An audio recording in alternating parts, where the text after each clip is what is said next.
Assalamualaikum warahmatullahi wabarakatuh. Alhamdulillahirrabbilalamin. Wabihi nasta'in ala umurid dunya waddin. Wa ala alihi wa sahbihi ajmain. Amma ba'du. Pertama-tama, marilah kita panjatkan puji dan syukur kepada Allah Subhanahu wa Ta'ala yang telah melimpahkan rahmatnya kepada kita semua. Tidak lupa pula salawat berserta salam kepada baginda kita Nabi Muhammad sallallahu alaihi wasallam. Dalam kesempatan kali ini, saya Restri Hafifah NIM 3421067 akan menyampaikan sebuah pidato yang berjudul bersedekah. Kata sedekah sebenarnya sudah tidak asing lagi di telinga kita. Akan tetapi, masih banyak orang yang enggan melakukan amal yang amat baik ini.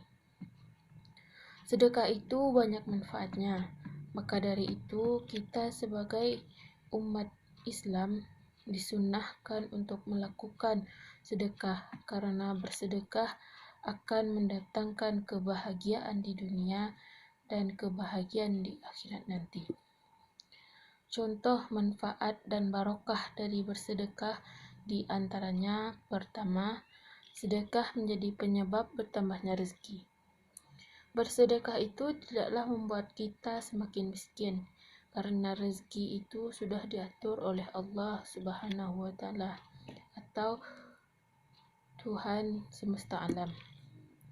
Sedekah itu dapat menyebabkan bertambahnya rezeki, bukan berkurangnya rezeki.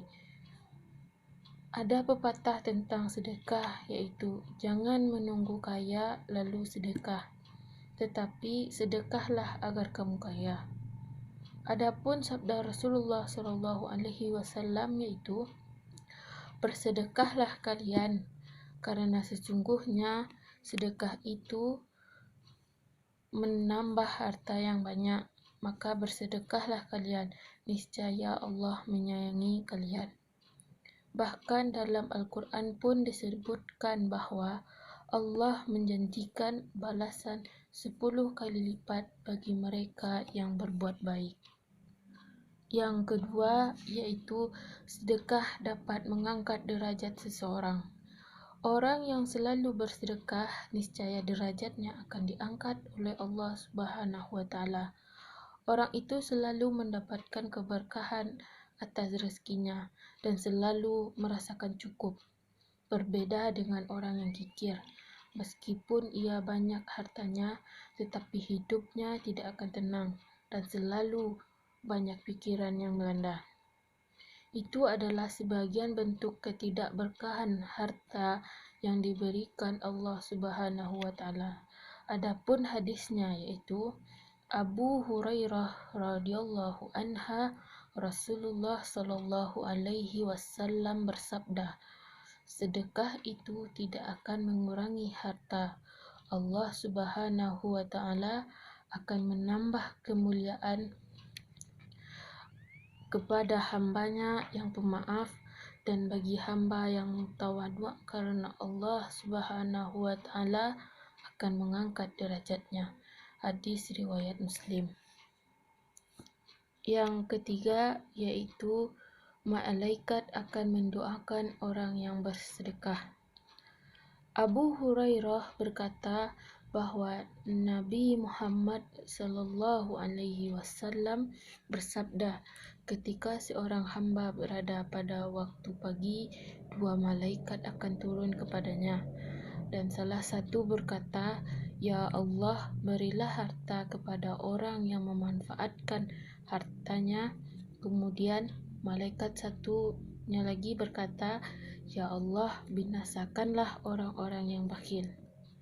Beberapa hadis dan ayat Al-Quran yang berkaitan dengan sedekah yaitu, yang pertama, Rasulullah Shallallahu Alaihi Wasallam bersabda bahwa jauhilah neraka walaupun hanya dengan bersedekah sebiji kurma.